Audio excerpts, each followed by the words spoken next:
다시 주어진 우리의 하루 속에서 우리가 성도임을 기억하길 원합니다. 오늘도 하나님의 뜻을 구하며 살아가는 하루 되길 원합니다. 다 함께 사도신경으로 우리의 신앙을 고백하겠습니다.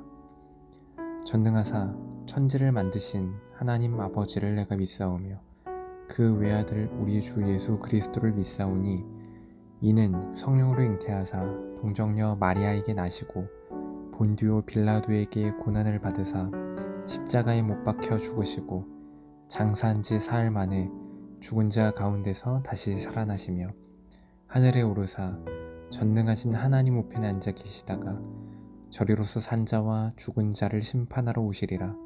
성령을 믿사오며 거룩한 공회와 성도가 서로 교통하는 것과 죄를 사하여 주시는 것과 몸이 다시 사는 것과 영원히 사는 것을 믿사옵나이다. 아멘.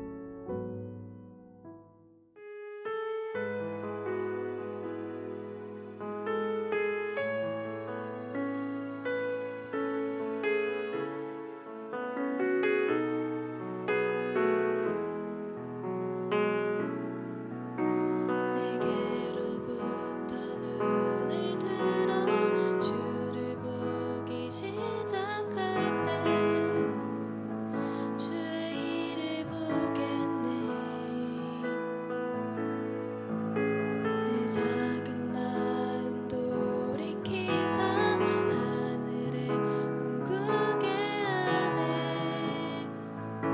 주님을 볼 때 모든 시선을 주님께 드리고 살아계신 하나님을 느낄 때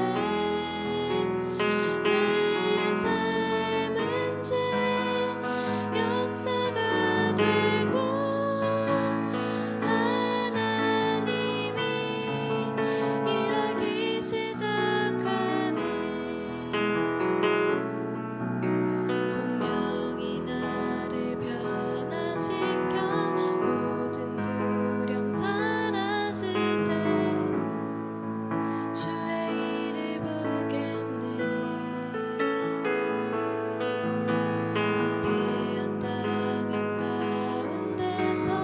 주님만 알게 되리.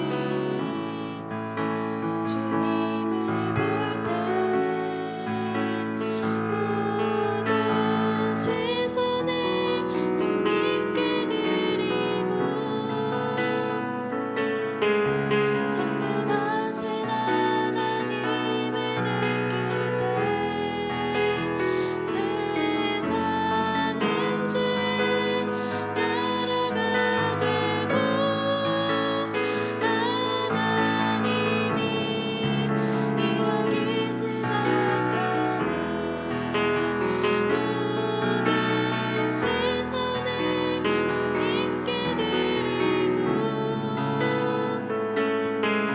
전능하신 하나님을 느낄 때 세상은 주의 나라가 되고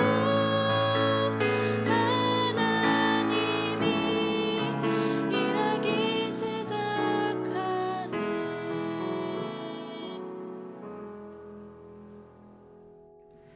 오늘 우리가 함께 나눌 말씀은 고린도전서 15장 12절부터 19절까지입니다. 그리스도께서 죽은 자 가운데서 다시 살아나셨다 전파되었거늘 너희 중에서 어떤 사람들은 어찌하여 죽은 자 가운데서 부활이 없다 하느냐. 만일 죽은 자의 부활이 없으면 그리스도도 다시 살아나지 못하셨으리라. 그리스도께서 만일 다시 살아나지 못하셨으면 우리가 전파하는 것도 헛것이요 또 너희 믿음도 헛것이며 또 우리가 하나님의 거짓 증언으로 발견되리니 우리가 하나님이 그리스도를 다시 살리셨다고 증언하였음이라. 만일 죽은 자가 다시 살아나는 일이 없으면 하나님이 그리스도를 다시 살리지 아니하셨으리라. 만일 죽은 자가 다시 살아나는 일이 없으면 그리스도도 다시 살아나신 일이 없었을 터이요. 그리스도께서 다시 살아나신 일이 없으면 너희의 믿음도 헛되고 너희가 여전히 죄 가운데 있을 것이요.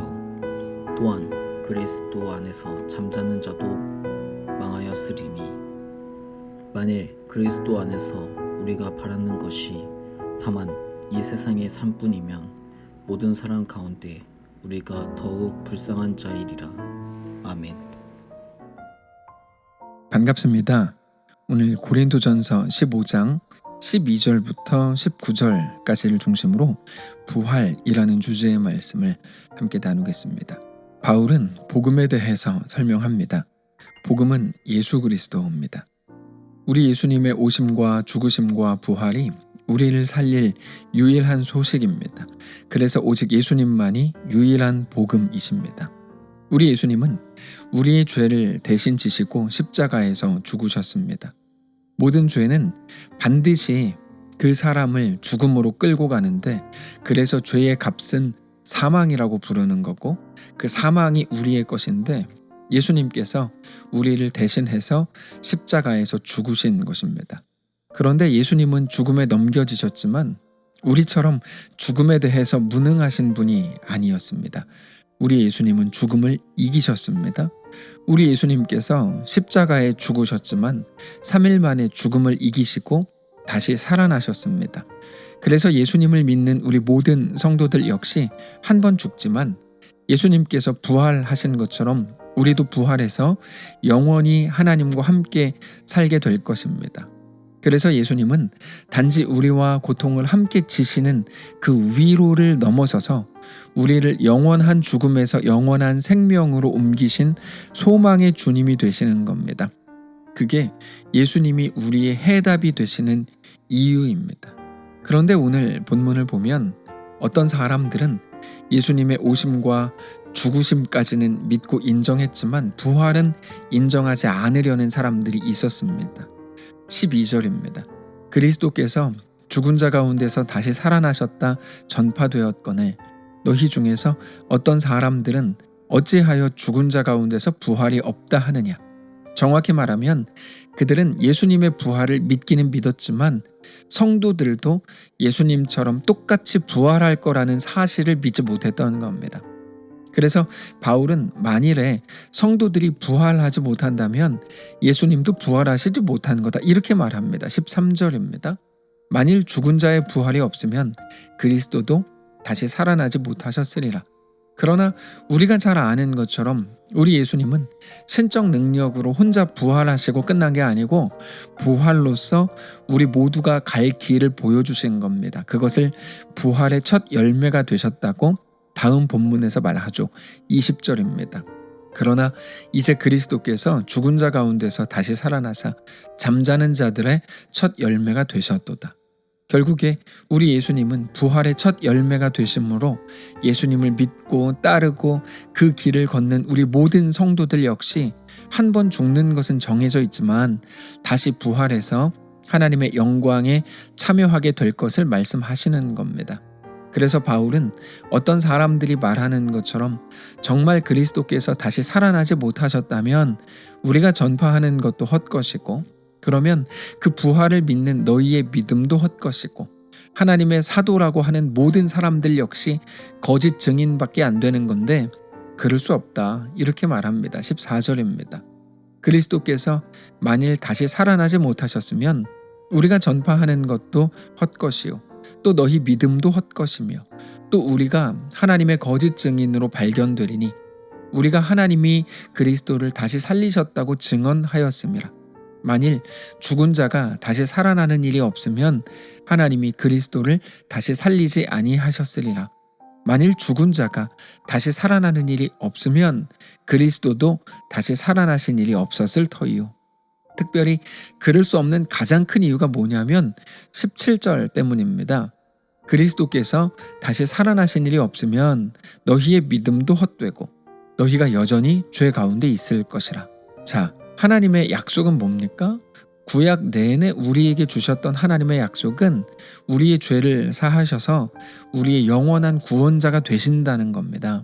그런데 우리의 구원자가 되시기 위해서는 전제 조건이 필요합니다. 우리 죄를 사하셔야만 합니다. 그게 구원자의 유일한 조건입니다. 우리의 죄는 우리의 공로로도 안 되고 어떤 선행으로도 돈으로도 어떤 능력으로도 사할 수가 없습니다. 먼저는 오직 죄 없으신 분이 우리를 위해서 죽으셔야만 합니다. 죄 있는 사람이 우리를 위해 죽는다면 그거는 결국 자기의 죄 때문에 죽는 거지 우리의 죄를 담당하고 대신 죽는 건 아닙니다. 우리의 죄 때문에 죽으려면 죄가 없는 분이어야 됩니다. 죄의 값이 사망이기 때문에 죄 없는 분이 죽으셔야 되는 거죠. 그리고 우리를 구원할 구원자의 또 하나의 조건은 죽음을 이길 수 있는 분이어야 한다는 겁니다. 우리를 위해서 죄 없어서 한 번 죽었지만 만약에 그가 죽음을 이길 힘은 없다면 우리가 또다시 죄를 지을 때 우리는 또 죽어야만 할 것이기 때문입니다. 그래서 구약시대 때 그들의 죄를 대신 지고 많은 짐승이 죽었거든요. 그게 제사법입니다. 그런데 그 짐승들은 자기의 죄 때문에 죽는 게 아니라 사람의 죄를 대신 지고 죽은 겁니다. 그것을 죄를 전가했다라고 표현합니다. 그렇게 짐승이 사람의 죄를 대신 지고 죽었지만 그것은 죽음을 이길 힘이 없기 때문에 죄를 지을 때마다 짐승을 잡아야만 했던 거죠. 결국 구원자의 두 가지 조건, 죄 없는 분이어야 하고 죽음을 이길 수 있는 분이어야 된다고 하는 그 두 가지 조건을 충족할 수 있는 분은 하나님의 아들이신 예수님밖에 없는 겁니다. 그래서 예수님의 부활이 없다면 그것은 우리가 여전히 죄에 묶여서 어떤 자유함도 가지지 못한다는 것을 의미합니다. 예수님의 죽으심과 부활은 우리를 구원하시는 가장 중요한 조건이 되는 겁니다. 그래서 하나님께서는 구약시대 내내 많은 선지자들을 보내셔서 예수님을 예언했던 겁니다. 예수님을 예언했다는 것은 예수님을 약속하셨다는 거예요. 그분이 오시면 우리의 죄를 단번에 영원히 사하신다. 그분은 하나님의 아들이다. 그분은 우리의 죄를 대신 지시고 십자가에 죽으실 거고 그러나 다시 살아나실 거다. 이거를 계속해서 약속하신 거고 예수님의 오심과 죽으심과 부활하심으로 구약시대 내내 이어져 왔던 하나님의 약속이 완벽하게 성취된 겁니다. 그게 우리가 믿는 예수님이고 복음입니다. 그리고 그 예수님을 정말로 믿는다면 그래서 예수님이 내 죄를 완전하게 담당하셨고 그래서 우리의 운명이 더 이상 죄와 사망에게 붙들리는 운명이 아니라 우리가 영원히 살고 영원히 죽지 않는다는 것을 정말로 믿는다면 우리에게 허락된 그 길을 정말로 믿는 자로 넉넉하게 담대하게 죽지 않을 사람들처럼 살 수 있게 된다. 그렇게 살게 된다는 거죠. 그게 제자의 길입니다. 그러면 우리가 걷는 그 길, 그 제자의 길을 걷는 우리의 삶을 통해서 우리가 예수 믿는 자인 것이 증명된다는 겁니다.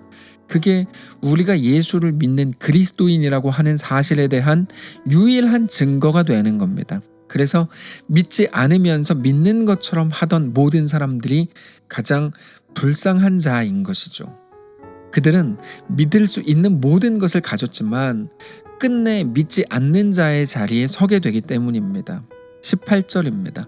또한 그리스도 안에서 잠자는 자도 망하였으리니 만일 그리스도 안에서 우리가 바라는 것이 다만 이 세상의 삶뿐이면 모든 사람 가운데 우리가 더욱 불쌍한 자이리라.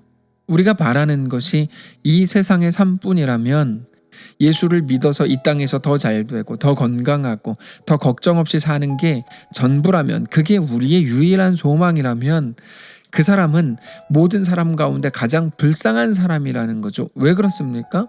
우리의 소망은 이 땅에 있는 게 아니기 때문입니다.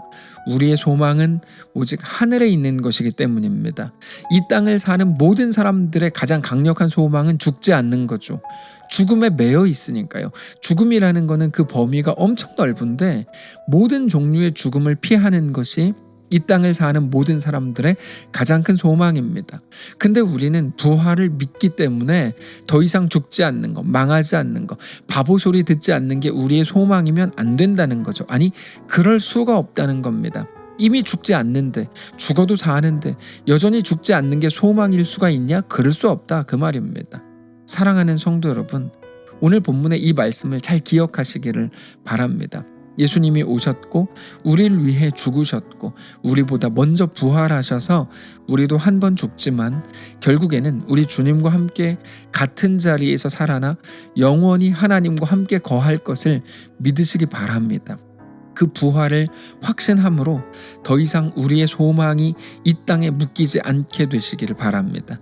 부활을 알고 믿는 사람이 되어서 우리의 소망이 달라지고 우리 현실을 바라보는 우리 시선이 더 넉넉해지는, 이 땅에 소망을 두지 않고 영원한 하나님 나라를 바라보며 그러므로 우리의 삶을 넉넉하고 담대하게 살게 되는 거룩한 주의 성도들 되시기를 바랍니다. 기도하겠습니다. 살아계신 하나님, 감사합니다.